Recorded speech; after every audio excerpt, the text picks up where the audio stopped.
I've listened to Parallel Lines by Blondie since episode 20 of the podcast. And I listened to it once yesterday. Welcome to Spin It.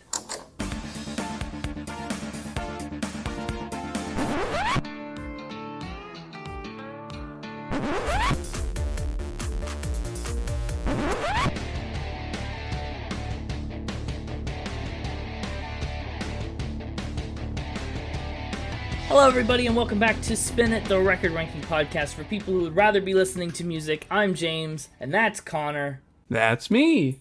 And this week we're getting back into the often talked about and never really touched spin cycle. We came up with this idea way back on episode 20 when Miley Cyrus covered a Blondie song. We said maybe we'll do a Blondie album next because we found it through the Miley Cyrus episode. You know, kind of similar to how Connor found Miley Cyrus through the Dua Lipa episode. Yeah, this would be like our third cycle, but only our first official one. Right. Since we figured out what the spin cycle was, this is our first spin cycle album. But it's 3 cycles deep. Right. Do you know Blondie? I mean, you didn't know Miley Cyrus before the spin cycle. I knew Miley Cyrus before the spin cycle. I just didn't really know her music. Right. Hannah Montana. No, I do know Blondie, though. I mean, who hasn't heard one way or another, right? Everybody that's watched a Swiffer commercial in the last decade or two.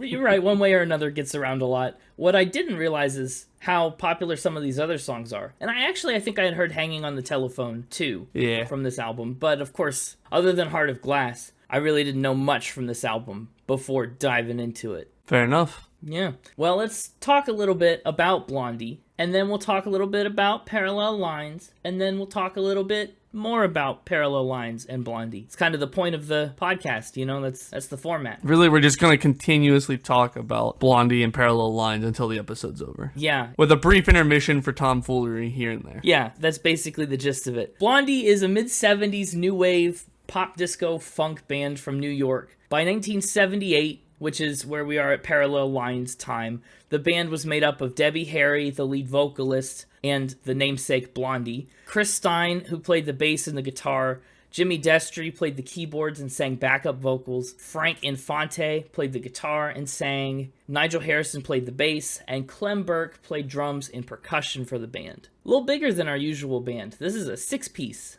In 1978. The bass played the brass, the chub played the tub, the fluke is the Duke of Soul. Yeah, it's relevant with the new Little Mermaid coming out. When does that come out anyway? I don't know. They've been talking about it for years, I feel like. May 26th, 2023. So we've got a whole... Wait, what? We still got like almost a year. No, I don't know about almost a year. Half a year. That is so far away. So that's not about Blondie. That's tomfoolery in the middle. That's the tomfoolery that we're talking about. Anyway, those 6 came together from a smattering of different bands, and they named themselves Blondie because that's what truckers would use to catcall Debbie Harry when they tried to get her attention as they were driving by. They'd say, "Hey, Blondie." It's very creative. Very creative. It is for a band name. Don't get me wrong. It's a good band name. It's not creative for a catcall. Their debut self-titled album came out in 1976 with Private Stock Records, and in those early days, they had a pair of albums out, and they got really popular abroad, actually, especially in England and Australia, which is due in part to them opening on tour for David Bowie and Iggy Pop. That kind of launched them in international stardom before they really broke into the market in America. Their second album that they released, actually I thought was a weird coincidence given the whole spin cycle thing and why we listened to Blondie in the first place, because we found them on Plastic Hearts. Blondie's second album is called Plastic Letters. A little correlation. Very plasticky. Yeah, plastic everywhere. Bad for the ocean. Little Mermaid. It's all connected. That's not even going in the episode. At home, though, in America, they were really, really struggling to break through. They were kind of this underground band, right? Still up-and-comers in the States, until they released Parallel Lines. Parallel Lines came out in 1978. It was Blondie's third album, and it was finally their triumphant album in the United States. It actually would become... Thank you for the fanfare, yes. Triumphant. Very triumphant. It would become their best-selling album, and it remains their best-selling album to date. It's a new wave pop album that really kind of helped blur the lines between pop and rock. Parallel Lines was supposed to be the name of an album track, but that song got cut. They decided to keep the lyrics, though, on the album sleeve when they released physical copies. Interesting. It is interesting, isn't it? The album was recorded in New York City in a studio called The Record Plant, which actually also hosted some pretty notable recording sessions apart from Blondie, including sessions for Metallica, Eminem. They recorded Fleetwood Mac's Rumors, Nice. Guns N' Roses' Appetite for Destruction, Kanye's College Dropout, Take notes. and a lot more. And this actually, Parallel Lines was a pivotal album for Debbie Harry because she was particularly focused on improving all of her phrasing and her dynamics and her tone. You know, really wanted to expand her vocal capabilities. But it put her under a lot of pressure, you know. Sometimes she would spend time away from a session just in tears, just crying and like getting it all out of her system. Same, Debbie Harry, same. You spent time listening to this album crying? No, I just spend times away from our recording sessions, just crying Oh, from all the pressure. I believe it. Yeah, I can imagine. When I'm not here in studio, that's ironic because we're not even together and we have no studio. But when I'm not here, I'm crying. That's pretty sad. Because I just want to be here with you, audience. Oh, that's sweet. You took that sad thing and turned it around. Love me. Yeah. Well, for Debbie Harry, not quite the same sentiments. She was just really emotionally invested in the record, right? All these songs she had a hand in creating, and they really hit her pretty hard. There are a lot of emotional songs on here, and I can imagine, you know, you pour your heart out into them however many days a week, and it's probably exhausting. But all that emotion paid off. Parallel Lines entered the charts at number 186 in the US in September 1978, but in the next 5 months, singles like Picture This, One Way or Another, and Heart of Glass made their way all the way up to number 6 in the United States and number 1 in the UK. That's a huge jump. Yeah. The album to be at 186 and singles to push it all the way up to top 6. It's certified platinum, actually, both in the United States and the United Kingdom. Rolling Stone put this album at number 140 on the greatest albums of all time list in 2003. So we'll see where it ranks for us, above or below Rolling Stone's ranking, who's to say? Blondie would go on to put out 8 more studio albums after Parallel Lines for a total of 11 records, and they've sold more than 40 million albums worldwide. As a band, they made it into the Rock and Roll Hall of Fame in 2006, and they actually earned a star on the Rock Walk of Fame on Sunset Boulevard. They've earned 2 Grammy nominations for Call Me and Eat to the Beat, and Heart of Glass made it into the Grammy Hall of Fame.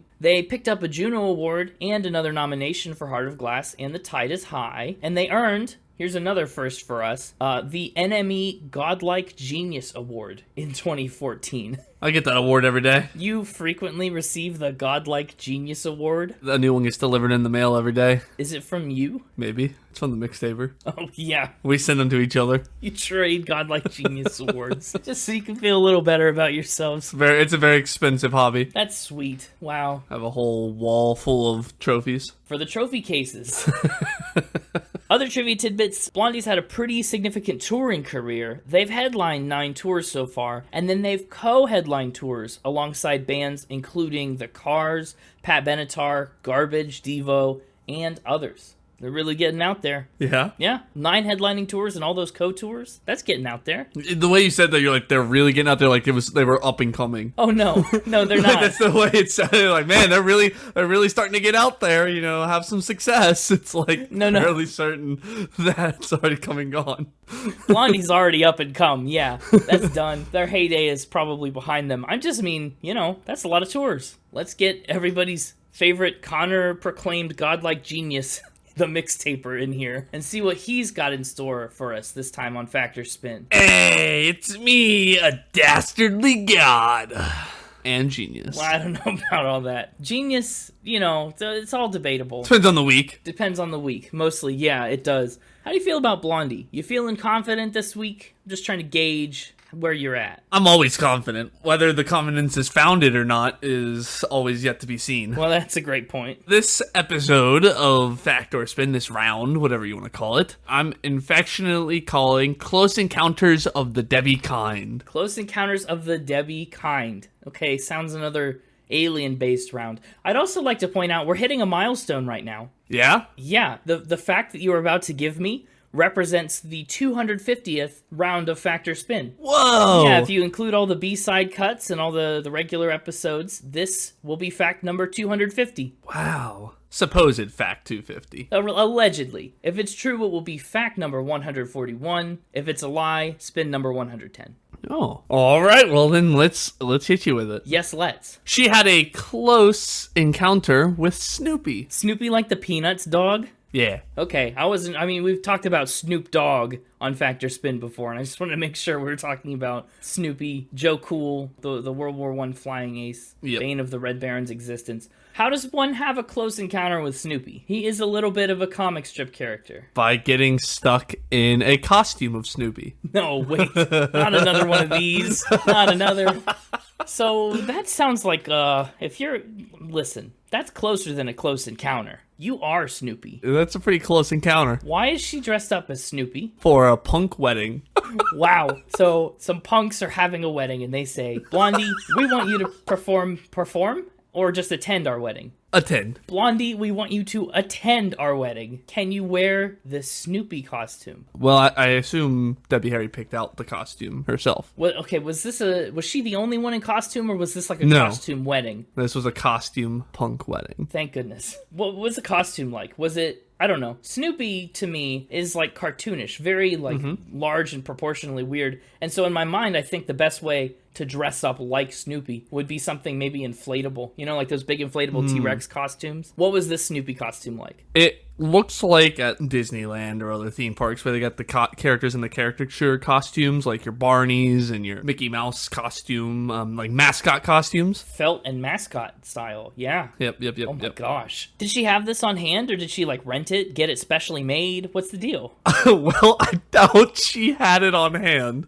Well, you never know. But I don't know. I don't know if she bought it or rented it. I do not know. Okay, and why Snoopy? Is she a big Peanuts fan? Is this the wedding of Charles Schultz? What are we doing? Joan Jett, David Johansen, and Debbie Harry all went as Peanut characters to Joey Ramone's punk costume wedding. Of course, Joey Ramone has a punk wedding. Okay, and who's everyone else dressed up as? Who's Joan Jett? I guess I should have looked that up, huh? I bet you there's a picture somewhere. Well, I bet there might not be. Well, if I had to guess, Joan Jett would have been like Lucy, right? Well, probably. And then maybe David Johansen was like Charlie Brown or something. Could be. Or Linus. Now, did you say she got stuck in the costume like Randy Travis? And yes, she got stuck. Got stuck how? In a limo. Okay, see, when you said this about Randy Travis, he just couldn't do the zipper. And I pictured him getting stuck like in the door to the bathroom, you know? Yes, I remember that. And now this one, I imagined it was the other way around where she couldn't get out of the costume, but she actually got stuck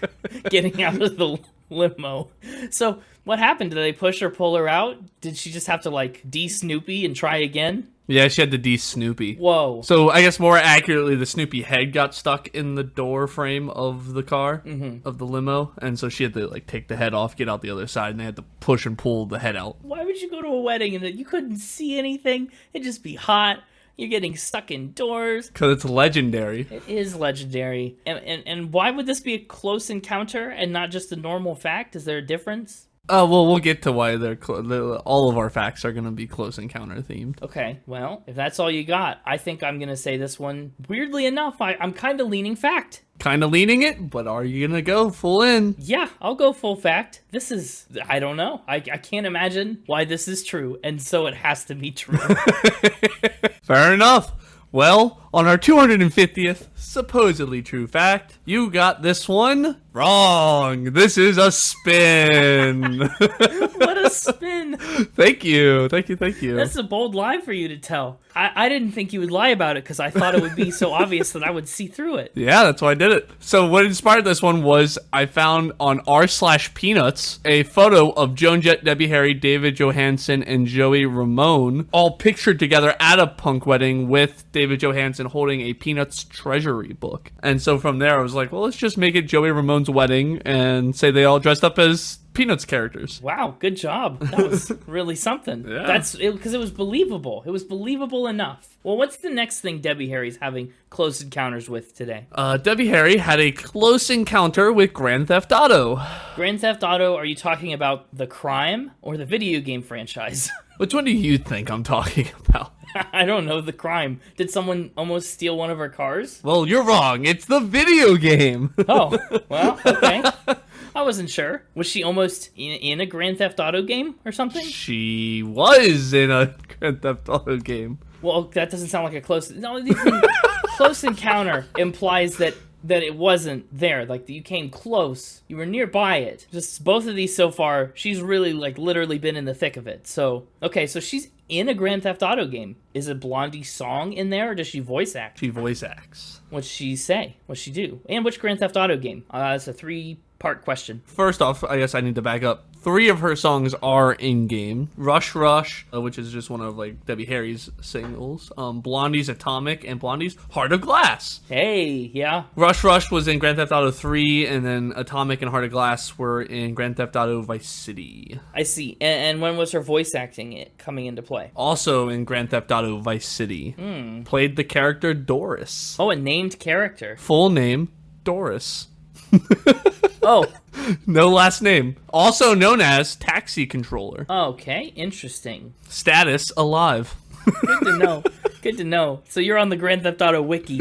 Yeah. Now, what that tells me is, if this isn't true, you're just reading off about a character named Doris from the Grand Theft Auto wiki, and it might not be Debbie Harry.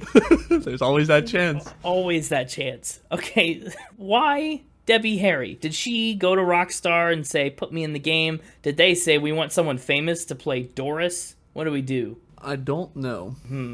The most suspicious of answers. A lot of different singers have popped up in Grand Theft Auto games. Okay, a pivot. Especially around the time of Vice City. They're just full of cameos of singers. Like who? Probably mainly the ones whose songs were in there. Dr. Dre has a brief cameo as himself in something. Yeah, they just added him to Grand Theft Auto Online. Yes. Actually, for half a bonus point, a singer we have done on this podcast already. That we've done? Yes, that we've done. Was also in Grand Theft Auto Vice City Stories, which was like, you know, the like DLC expansion of Vice City. Yeah. And in fact, they were the first real life celebrity to physically appear as themselves in a Grand Theft Auto game. Any guesses for half a bonus point? Oh, that's tough. When did that game come out? It came out October 29th, 2002 is when Grand Theft Auto Vice City came out. Okay, well that eliminates Hank Williams.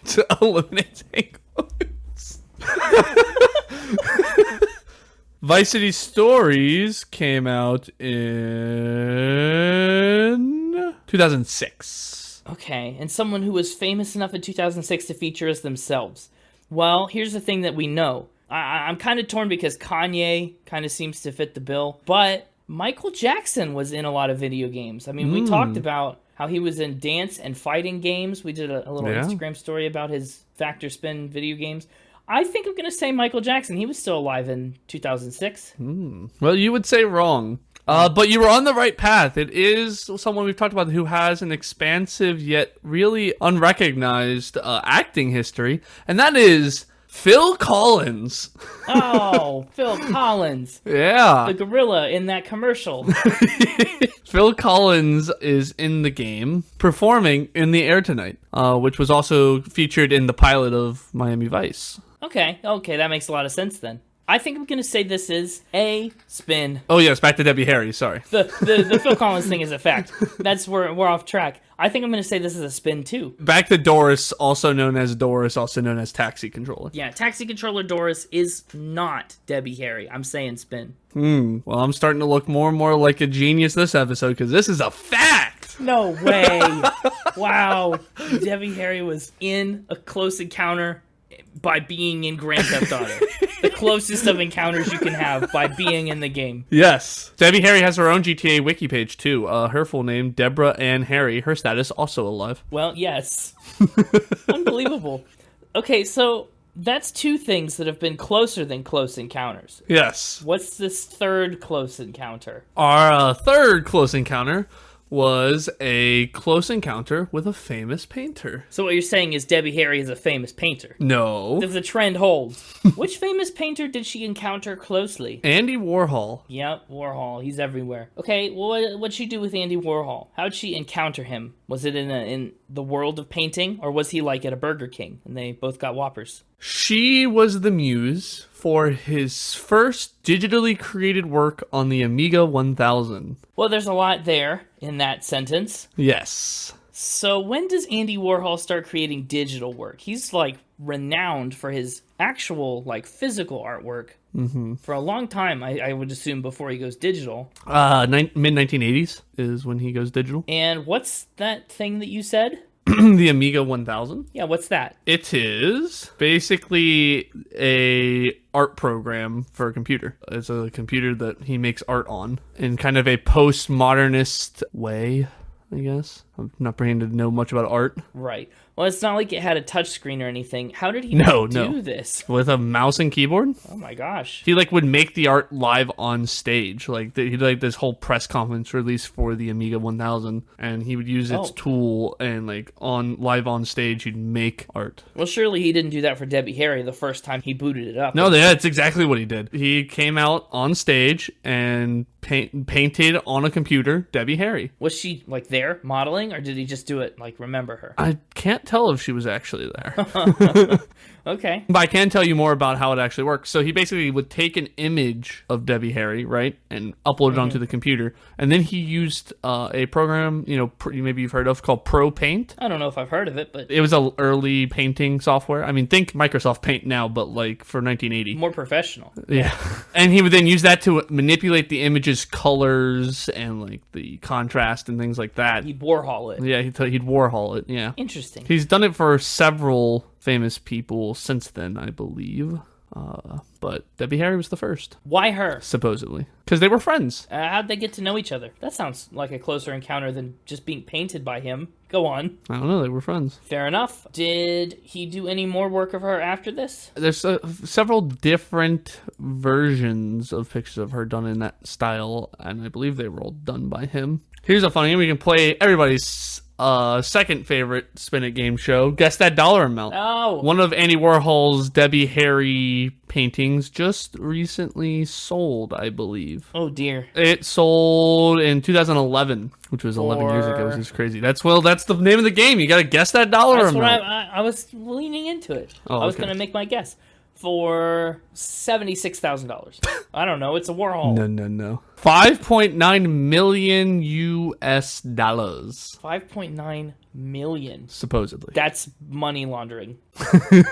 That's wild. I mean, I get it, I guess. Oh, it does say here in this article that she did pose for it. Okay, so she must have been around. I don't know. I guess this is a fact. You want a fact on this one? I don't know. I'm worried, but yeah, sure. You might have just replaced someone else who this really is with Debbie Harry. Andy Warhol famously did Marilyn Monroe, another Blondie, but that wasn't digital. Yep. I guess I'm going to stick to my guns. Last time I didn't trust my gut and it bit me in the butt, so this time we're sticking with my gut and saying fact. Well, no butts were bit this episode. This is a true fact. All right, okay, good. The chance to keep it 50-50 is still alive. Indeed it is. Okay, this is going to be the 50-50 chance here. This is either you're going to tie it up on the season or we go 50-50 again for another episode. I've still got a 1 fact lead on the season. Yep. Now, this fact, I would infer, based on the fact that we're doing all this Close Encounters stuff, is almost certainly about aliens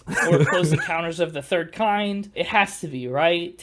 This is indeed the fact that spawned the Close Encounter bit, but it doesn't have anything to do with aliens. Oh. Really? It's just, when I read the phrase that I'm about to read to you, it made me think of the Close Encounters of the Third Kind, and I was like, I could phrase all of these that way and make it a bit, and so that's what I did. Let's see if the bit pays off. It doesn't. Oh, good to know. But it's a really fun final ramp, and that is she had a close encounter with a serial killer. Is this the return of Spin It legend Charles Manson?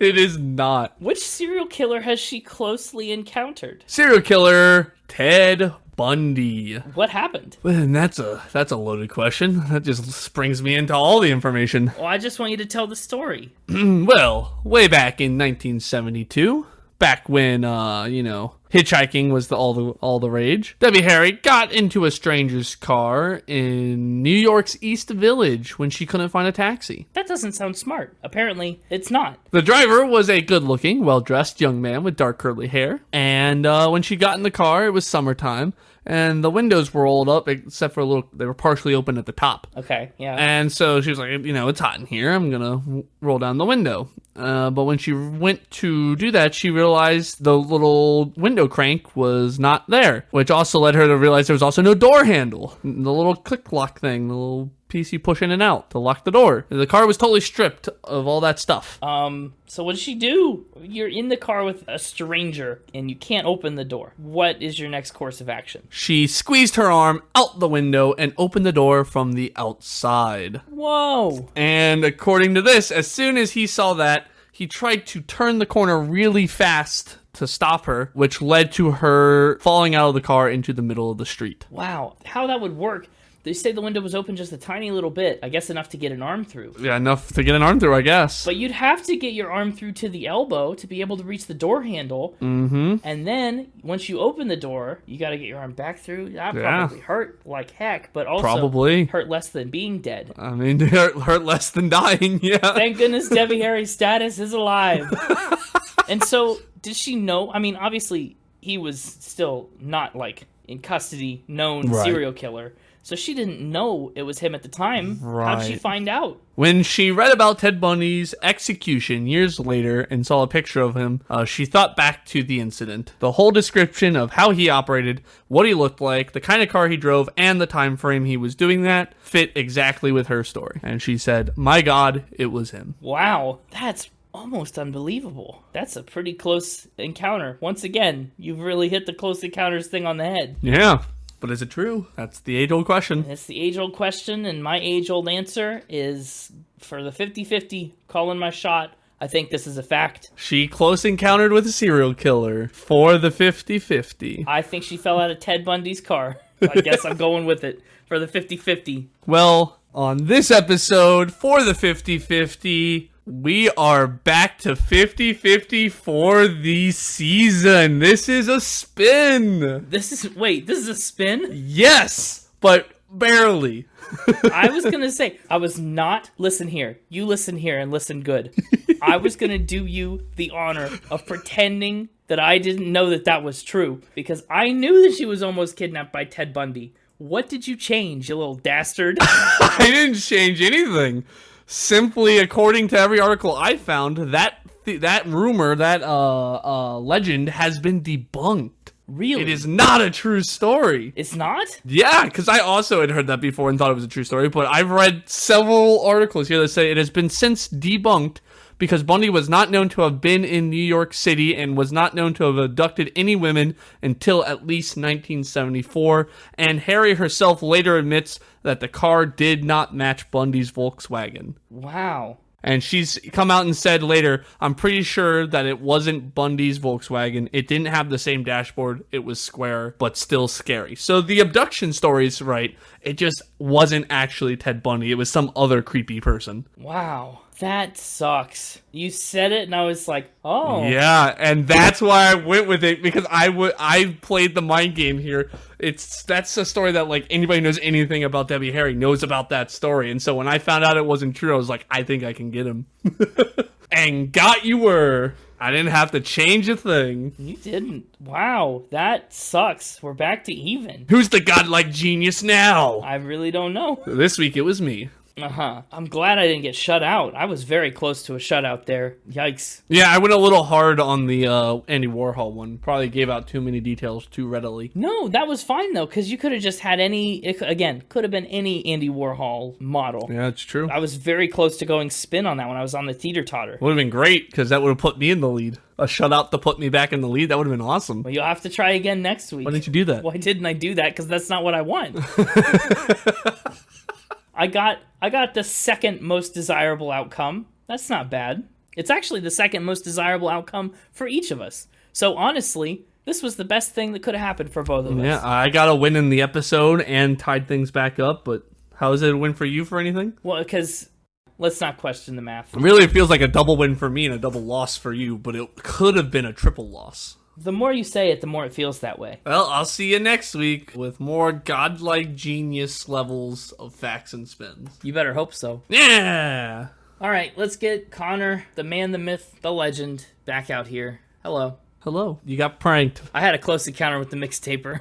Yeah, and it did not go your way. My 63rd close encounter with the mixtaper. It did not go my way. Let's talk about Blondie, Parallel Lines, album art. Indeed. What do you think of it? There are some parallel lines on it. Yeah, there's lines. They're parallel. They're black and white. Guys are all in suits. She's in a white dress. Yeah. Blonde hair. They are. It all fits. Blondie. What's going on with the shoes? They are a little off, aren't they? They're in black suits, white dress shirts, black tie, classic look. Yeah. I'm not sure what's going on with the shoes at all. We should, yeah, because, so, the two fellas on the left have no shoes. You can kind of see the one on the far left has a black shoe on, sitting on the white. The rest of their shoes are just hidden in the black, I would assume. Maybe, but we don't know. But everybody else is wearing what looks like either like white shoes. The one dude looks like he has like red laces. I don't know.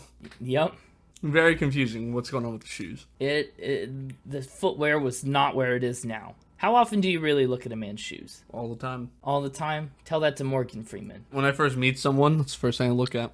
They say you can judge a man by his shoes. And we could judge Blondie by this cover photo. Not supposed to do that. No, not allowed to judge anything by its cover. No, that's for books. This is fine. Oh, okay. If it's just books, then we're fine. Yeah, the photo here was taken by Ito Bertolio. The band was not a fan. They actually said, no, we don't want that to be the album cover. But their manager, Peter Leeds, vetoed that. He overrode their decision and he said, yep, this is the one. He overrode their override? Yeah, he rewrote it. Get back on that road. Right. You know what a road has lots of? Parallel lines. Yeah, it does. Yeah, it does. And actually, I think it's a good thing that he stuck to his guns and kept it. People have called this album cover iconic and instantly recognizable. And honestly, it is certainly instantly recognizable. It's probably iconic. Especially due to the shoes. It does stand out for some number of reasons. Standout shoes, and not in a good way. Yeah. Let's get into it. Let's talk about track number 1, Hanging on the Telephone. One of the first Blondie songs that I knew. One of Blondie's biggest songs, actually, as a band. Mm-hmm. It's a pretty energetic start to the record, to be honest. I think it kicks it off very strong. The vocal happens for just a second, and then we get that explosive guitar. Kind of nice. The song is actually a cover. It's a song by the band called The Nerves, but Blondie decided to take it and then gender swap it. So that kind of turned it into a whole new level of commentary about relationship dynamics, about the partners that are expected to take charge and reach out, you know, whose role in the relationship that is. Kind of flipped everything on its head, and it became a statement piece. I see. This one was released as the second single from the album, and it reached number 5 in the United Kingdom. Basically, the idea is, you know, this woman's calling and calling, but her man's just not picking up. She's reaching out and she's waiting. And then the twist of the song happens when he does finally pick up, and she just can't wait for him any longer, so she tells him to hang up and get over there. I think that's a great twist, isn't it? Like, I've been hanging on the telephone, just waiting for you to pick up. Get over here. And then he picks up and she says, hang up, right? Great. I think Hanging on the Telephone, is a surprisingly rocky song. We talk about Blondie as like a new wave band, but this is a rock song. That guitar is very like gritty, especially that solo. I think that really wows me with the way that its tone hits, and its technical simplicity is very good too. You know, there's not a lot to it. It's not over the top, but it's very effective. I think that's cool. The drums, full of energy, and we have that really sweeping organ sound. I think that is a big part of what makes this song for me. It's catchy. The "Don't Leave Me Hanging on the Telephone" refrain. I like it. Yeah, that's one that will stick with you. It's right here at the beginning of the album, and that's one of the songs you'll be singing at the end. And what's nice about it is she doesn't overdo it. Nope. In the first couple of refrains, she repeats it, once, says it total of 2 times. And then she gets to the point where she just kind of throws it in there as a single line every once in a while between verses. She doesn't do whole 8-minute long verses that's just "Don't Leave Me Hanging by the Telephone" on repeat, like some artists we've done. Yeah, I'm sure you're a fan of that. So this is the sweet spot for you then. This is where repetition is right on the borderline between not enough and too much. No, yeah, it's tasteful repetition. Okay, I like it. Uses it to tie the song together and as a nice catchy hook, but doesn't play it out. Solid. Now, as you mentioned earlier, everybody has heard One Way or Another, right? That's a widespread song. One way or another, you've heard that song. Yeah, it's gonna find you. It's gonna get you. It's gonna get you. Yeah, speaking of repetition and stuff in the last song, how do you feel about repetition in this song? Because that is even like more repetitive within a single line. Yeah, no, but we've had this conversation before. It's fine to use repetition as a lyrical device. as long Okay. as that's not all it is. When I have to listen to you go, yeah, for 8 minutes straight, just go, yeah, for 8 minutes, I'm tired of it. When you have a really catchy line that she uses it to drive the pace of the song, to really ramp you up into the following line. You know, I'm gonna get you one way. It really like gets the tempo pumping. It does. And she mixes it up, right? She uses the I'm gonna get you a bunch, but like from verse to verse, it even changes a little bit from time to time. That's true. Like verse like the I'm gonna lose you, I'm gonna give you the slip. Meet you. Yeah, I'm gonna meet you. Yep. So she mixes it up a little bit. I will say there, the outro goes on a little long. It sure does go on a little long. It goes on a little long in the outro, but it's super catchy. It's iconic. It is. So, whatever. Whatever. We talked about how this song is in all the Swiffer commercials. The real-life inspiration for this song is not, believe it or not, it's not about a Swiffer. It's a little bit darker than that. Indeed. Debbie Harry had a real-life stalker. And not the one that kidnapped her, almost. No, a different one than Ted Bundy. Man, bad luck. Yeah. She drew on that experience to kind of write this song through his eyes, like what he might have thought, this one way or another thing. It's not directly like that, right? She said, I tried to inject a little bit of levity into it to make it more lighthearted. I think, in a way, that's a kind of normal survival mechanism. Just shake it off, say one way or another, and get on with your life. She says that everyone can relate to it, and she thinks that's the beauty of it. Sure. What do you think? Is there enough levity added to this stalker song? Yeah. It's light enough that you'd never really consider that it's malicious origins, Yeah, I think she pulls that off. As for the everybody can relate to it part, that part I'm a little skeptical of. I did the same thing. That made me raise an eyebrow. I don't know. I think while most of the song is upbeat and light and levity, it leans heavily on that familiar riff. I think the chorus shifting into that darker, more half-step focused melody really kind of gives it that little bit of an eerie edge, right? I'll drive past your house as the lights are down. Like it gets a little creepier on the chorus. It gets a little less levity. And I think that's a good touch. Good musical parallel. Yeah. Parallel music on parallel lines. Yup. Now picture this. We talk about track 3. Coincidentally, picture this. Picture what? Track 3. Track 3. I'm picturing it. It's called Picture This. Picture what? This. What's this? It's a song. This is a song? I don't remember that one. Picture This is a song. What am I picturing? I like Picture This. I think they take a really interesting direction with some of the musical decisions and the guitar leads especially here on Picture This. Hang on, let me check my notes. Let me see if I agree with you. Yes, I also like this one. Yes.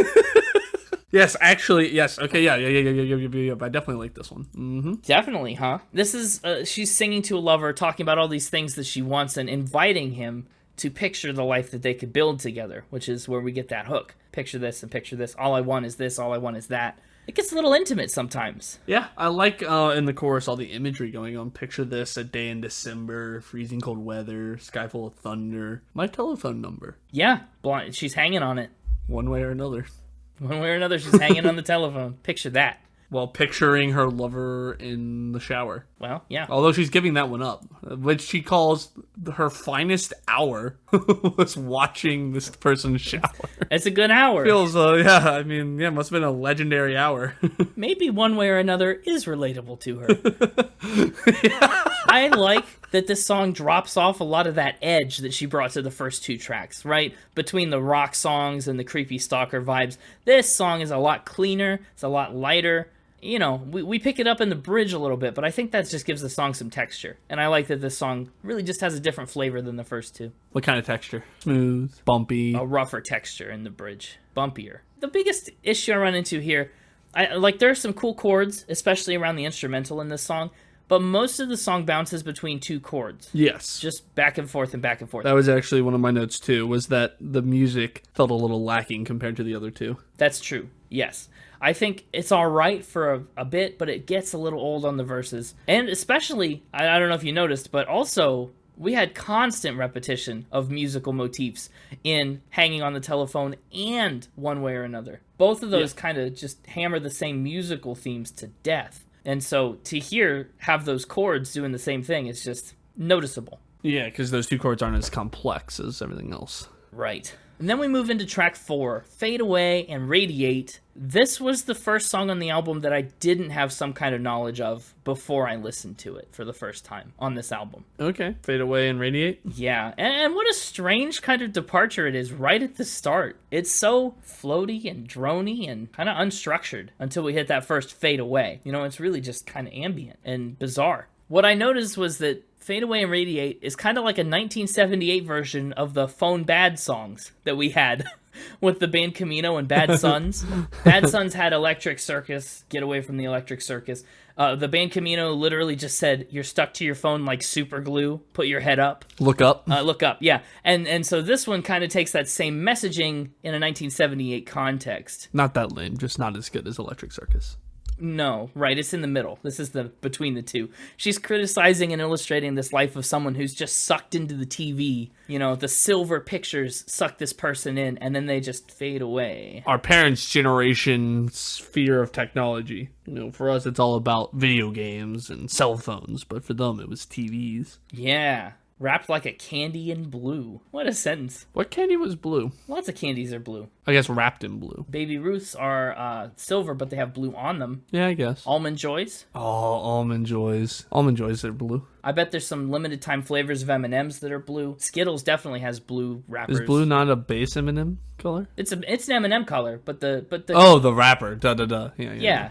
M&M blue bag. Hang on, let's take a look here. Oh, yeah, look here. Yeah, the crispy M&Ms blue. I recognize this blue container. I remember the blue. You could get the mini M&Ms in the little like tube. In the tubes, yeah. For some reason, those tasted a lot better. Yeah, they had all sorts of different colors, and the blue ones all. Yeah. Anyway, that's not the point of the song at all. Sorry, that was more that tomfoolery that we talked about. That's right. Constantly talking about Blondie, except when we're not. I think in the context of this being a TV is bad song and getting sucked into the silver screen, I think some of these guitar parts are actually quite cool. You know, they sound staticky, they sound charged, and it's a really unique effect with a lot of punch that kind of lands in a more literal way in a song about television. I got to talk about the duality of the line, beams become my dream. I like that. That's poetry. I would be tempted to certify that poetry. Really? Yeah. Well, and then we sweep the leg with my dream is on the screen. That really cheapens the line.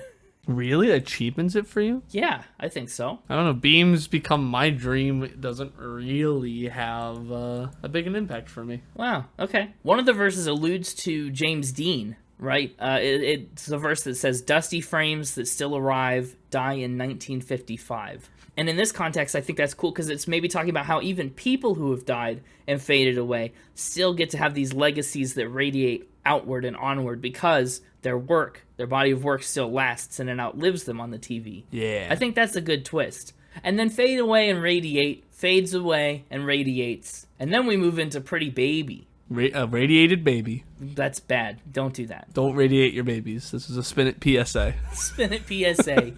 Protect your babies from harmful radiation. We're back into a rocker on this one. This is much more, we're kind of back to form here. But I still think, though, this one kind of pushes the boundaries with these half-spoken parts in that intro and some of the choruses. I'm sorry, I'm distracted. I really want M&Ms now. Do you have M&Ms? Or are you just going to be distracted the rest of the time? No, I'm going to be distracted the rest of the time, unfortunately. Dang it. I love the harmonies on the first hit of each phrase. It kind of makes this song have like an old-timey 1950s pop kind of vibe. Yeah? You know, the Ya-Ya babies, the pretty babies. I feel like the harmony and stuff on those, that lands very well. You know, this song is about a pretty baby, and our speaker is not a literal pretty baby, right? A lover, a romantic interest. Babies are usually quite ugly. Well, yeah, some are. Our speaker is describing all the ways that they're attracted to them, exactly what they find attractive. It's pretty straightforward, even though a lot of the lyrics take on this kind of poetic quality. Yeah. For example, something like, La Dolce Vita is a magic dance, no one was listening. Pretty baby, un petit ingenue, a teenage starlet.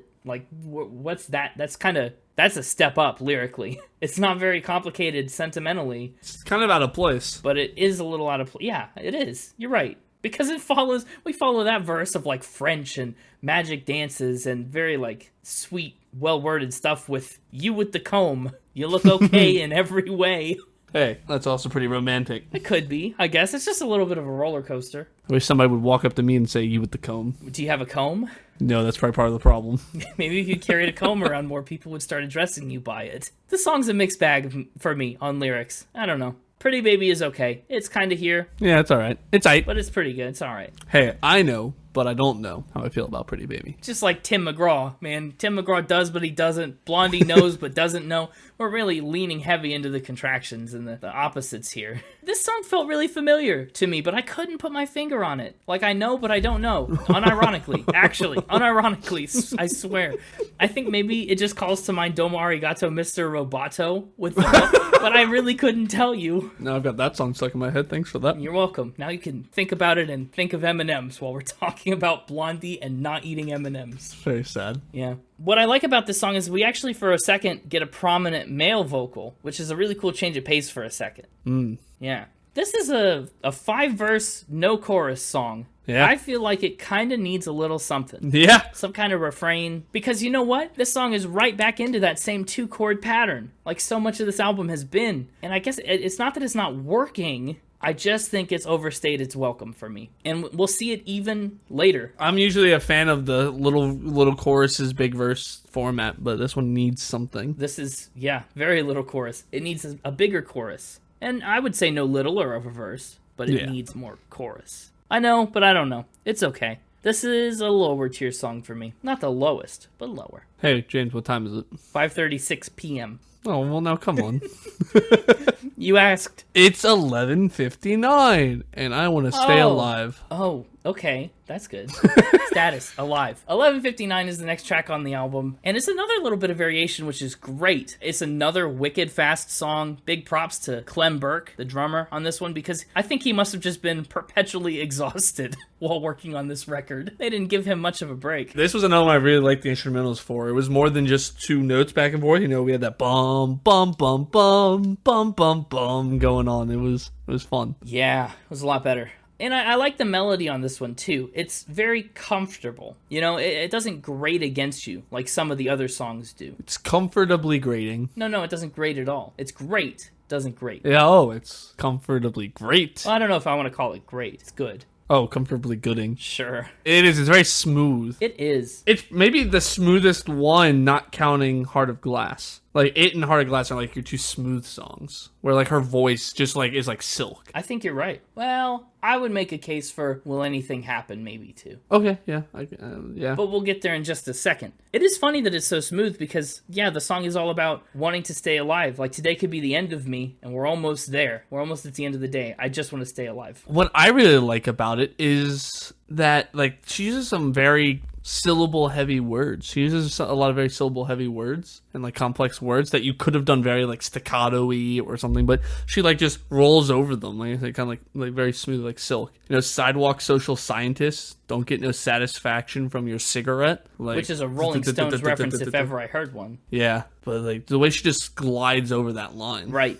It's pretty good. One thing you can't really deny, I mean, repeating chords and, you know, other decisions aside, Debbie Harry's got a voice. You know, there's a reason Blondie really blew up, and she's a good singer. Mm-hmm. Anyway, let's kick it back to Will Anything Happen? Track 8. I think this one has a good sense of back and forth, you know, between the main riff and the pull of the lyrics, right? This, if you do, will anything happen? Like, we kind of go back and forth. We go back and forth, and will it come true? Will I see you again? Like, there's always this back and forth to it. Yeah. And the reason I didn't rope this one in with 11:59 and Heart of Glass is because the instrumentals are so much more rock heavy. It's true. So I guess, yeah, her voice is still kind of smooth there, but it's kind of masked by the instrumentals. Yeah, well, but the vocal harmonies are back here for, I think, one of the strongest stretches that they have. With the Will I See You Agains, I think that's probably one of the best bits of harmony on the album. This song is an inquiry into the relationship's stability. You know, if you make it big, if you change your ways, is anything going to happen to our relationship? Will I see you again? Or will we be able to keep things going in light of changes? I really like that sentiment, and I think it introduces this whole new direction, this dimension to the album that we really haven't seen yet.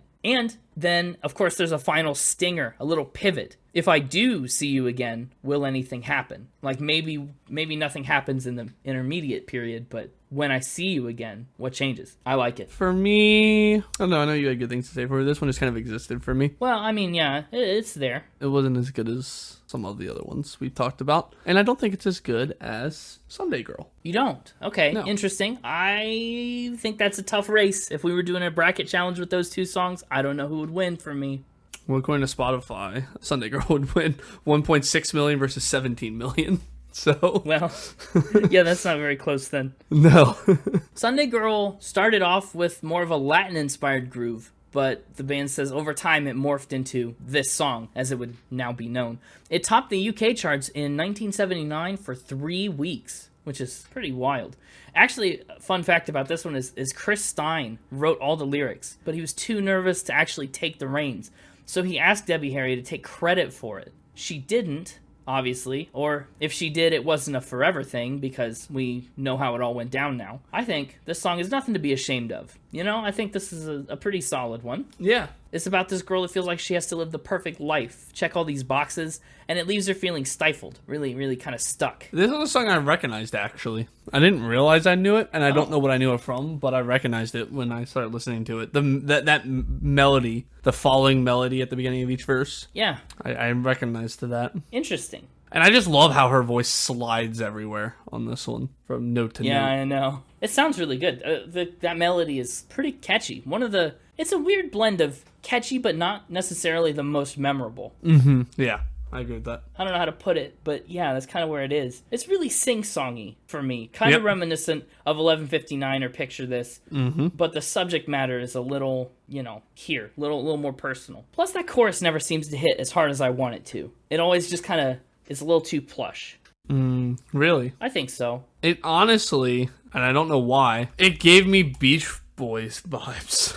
I think that's the guitar's fault. Yeah, I think it's the guitar's fault, and again, kind of like you said, the more sing-songy lyrics. Absolutely. But like I know I really hated on the Beach Boys. You did. It gave me the Beach Boy vibes of what like I expected the Beach Boys album to be like versus what it actually was. I forgot how much you hated the Beach Boys till you said that. Yeah, that was a rough one. Yeah, if anything, I think we have our first award in a while. Our first Spin It Award for the trophy case. Don't give Blondie the best Beach Boys song.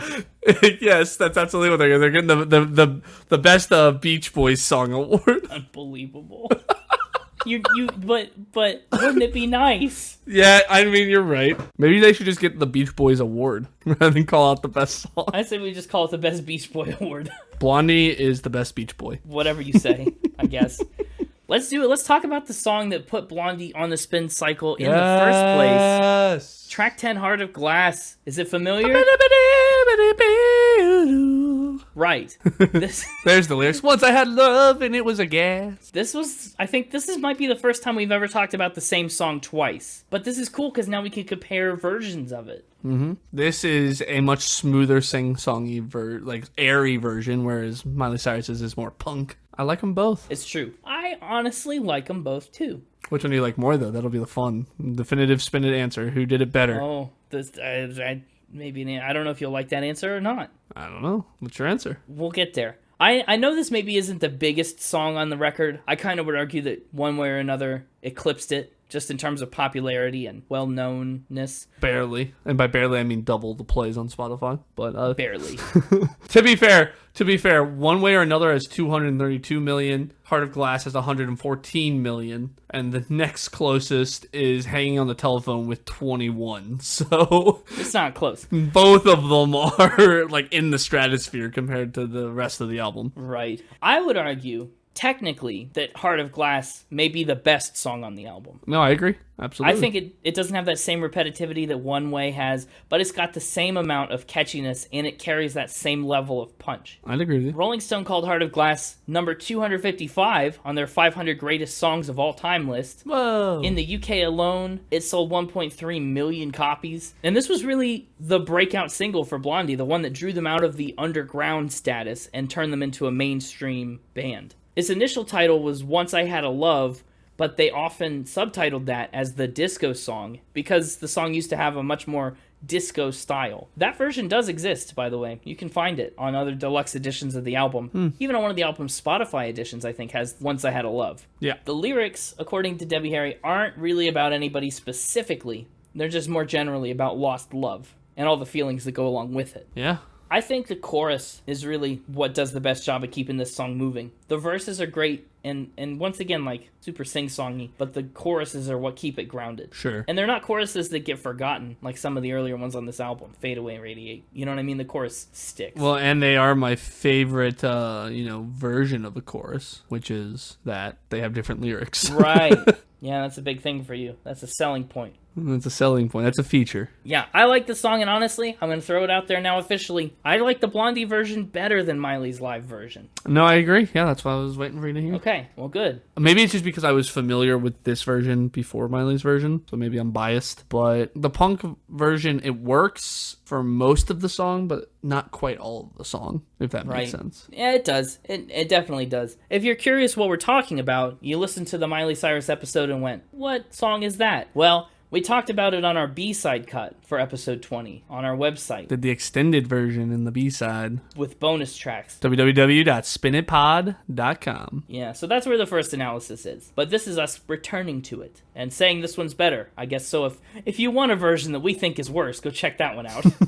And what's funny to me is to move from this song that's like career pinnacle hit for Blondie into I'm Gonna Love You Too, which is just kind of a weird jarring start. With the ahs, you know what I mean? Yeah. Again, this is another one I recognize, and I'm not sure from where. Really? Yeah, just again that intro and then the ba ba ba da ba ba ba, like that melody, just it stuck out to me. Yeah, it's chanty. I think that little pause in the phrasing of the verses is pretty perfect. Pretty perfect. Yeah. The chorus, or the refrain, or whatever you want to call it, I think that's kind of terribly underwhelming compared to the rest of the verse. With the, you're gonna say you miss me, and then we get to the refrain, I'm gonna love you too. That's kind of boring. You know what I mean? That doesn't land right. I do think this song features one of the best guitar solos on the album, pretty undeniably for me. Sure. It's a fun song, probably the most lighthearted song on the record, after one of the heaviest emotional songs. Mm-hmm. And it's just weird to have them back to back, but I don't think it doesn't work. I don't know where else you would have put it. Exactly. It's a good song to wind us down a little bit. It's only 2 minutes and 10 seconds, but yeah, it does its job. That's fair.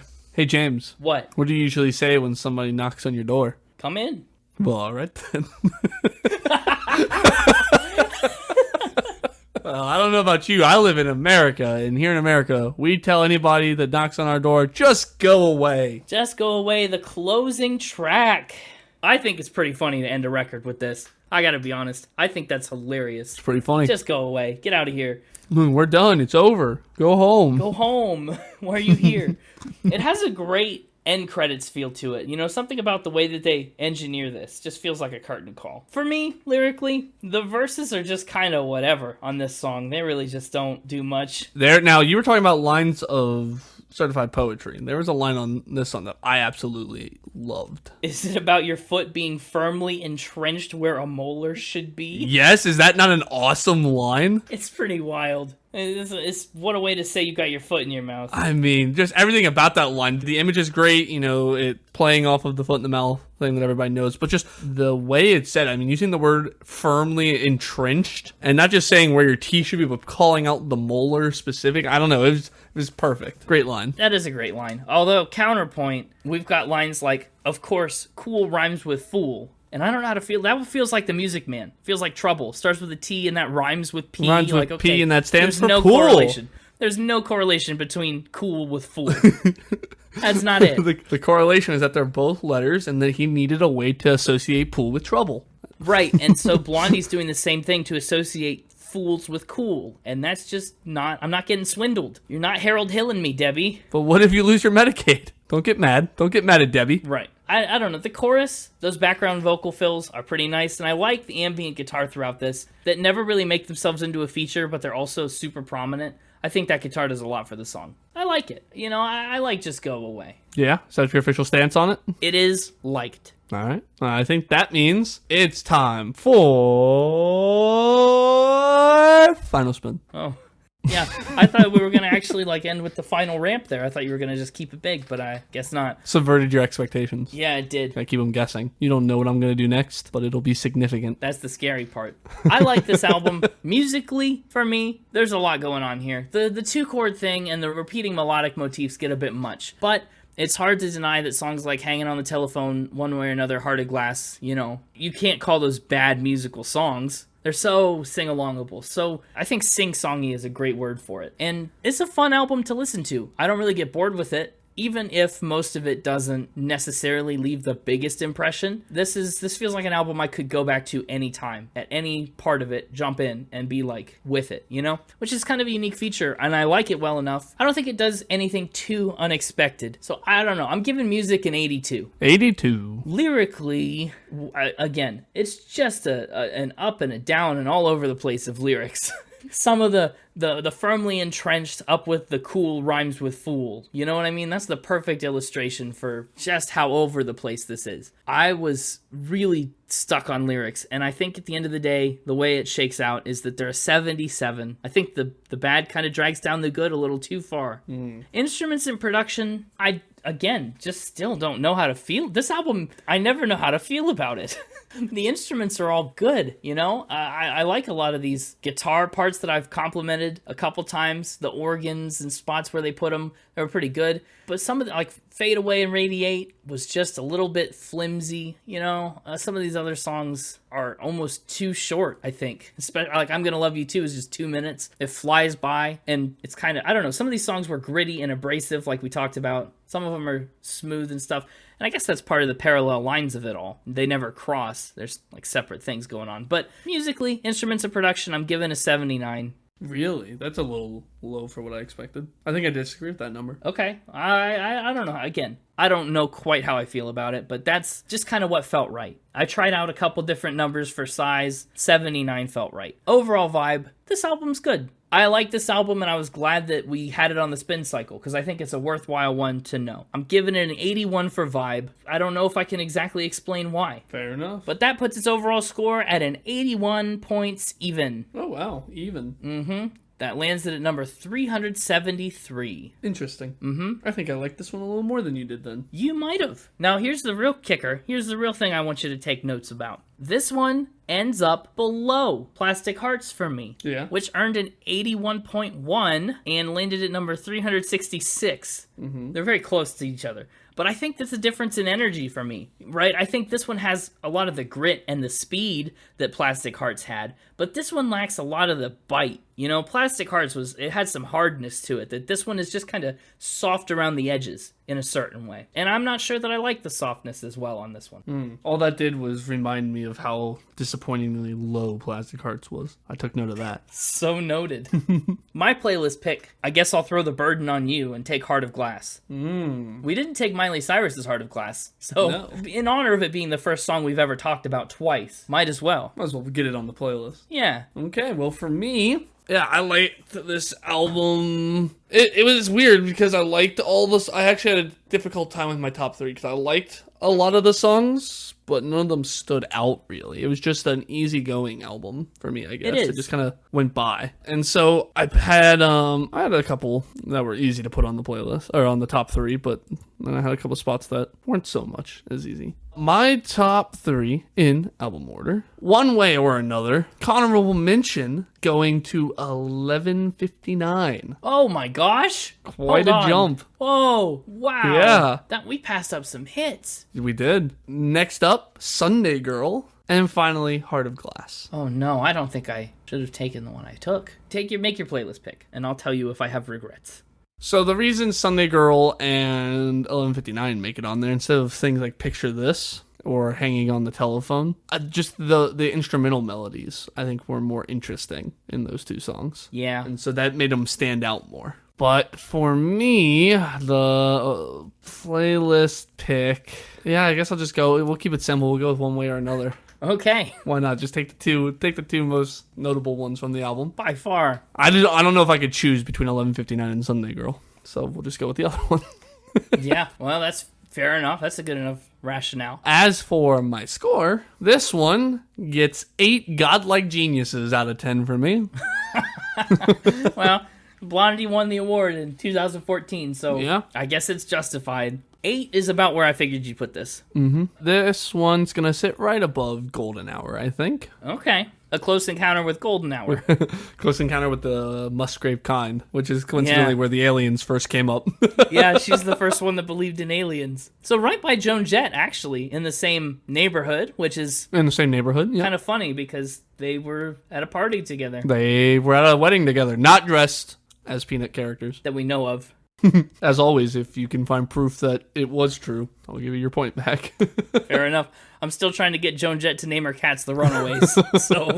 So it's needless to say for you, this is well below Plastic Hearts. Oh, well, yeah, as a total album, Plastic Hearts is near the top of your 9s. So for this one to be mid-8s, it's pretty telling. Dude, my 9s are stacked. I know, your 9s are a elite company. Well, that's going to do it for this episode of Spin It. We will see you next week when we've got another album coming up that is nothing like this album.